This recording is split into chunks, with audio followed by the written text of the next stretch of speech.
In June 2020, auditors at Ernst & Young attempted to verify nearly 2 billion euros on Wirecard's balance sheet. They found absolutely nothing. Wirecard was a payment processing giant valued at $30 billion. It held a spot on the German DAX 30 index, handling digital transactions for global companies like IKEA and FedEx.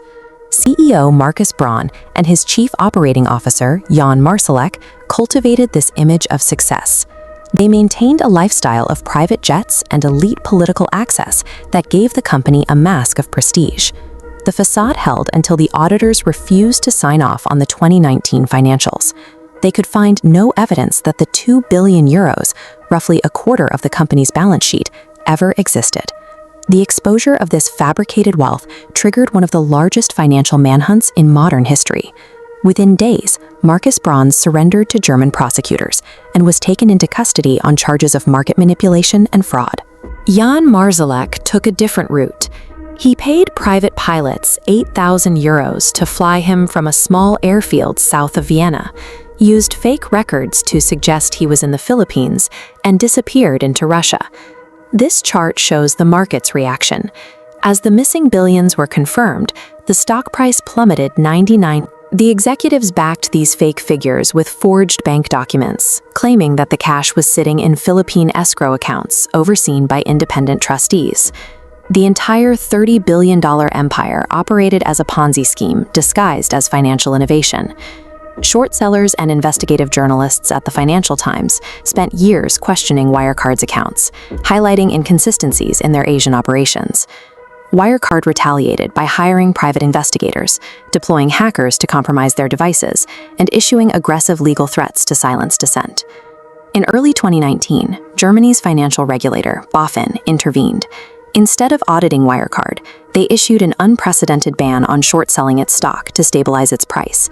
BaFin also filed criminal complaints against the journalists who were investigating the fraud, accusing them of market manipulation. The institutional watchdogs that were meant to protect investors were effectively acting as a defense shield for the company's management. Investigations into Jan Marsalek's escape revealed his history as a decade-long intelligence asset for the Russian GRU and FSB. Marsalek used Wirecard's infrastructure to snoop on internet traffic and tracked the identities of German undercover police officers who used the payment platform to receive their salaries. He utilized stolen funds to finance shadow mercenary groups and black ops operations globally while using the company's DAX 30 status as cover. Wirecard operated as a state-sponsored geopolitical intelligence front in the middle of Europe's financial system. The breaking point arrived when a special audit by KPMG confirmed that they could not verify the existence of nearly 2 billion euros in cash. Authorities raided Wirecard properties to seize servers and documents, finally securing evidence of the long-term accounting manipulation. In June 2020, Wirecard officially filed for insolvency, making it the first member of the DAX 30 ever to do so. The smartest institutions in the European market were systematically deceived by a fabricated tech narrative. Regular retail investors and pension funds lost over 20 billion euros after trusting the company's audited reports and government endorsements.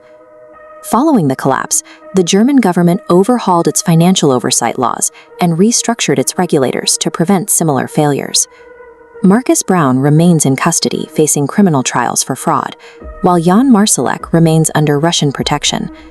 When leadership dismisses the need for compliance and regulators protect a corporation from its critics, investors are watching a heist in real time.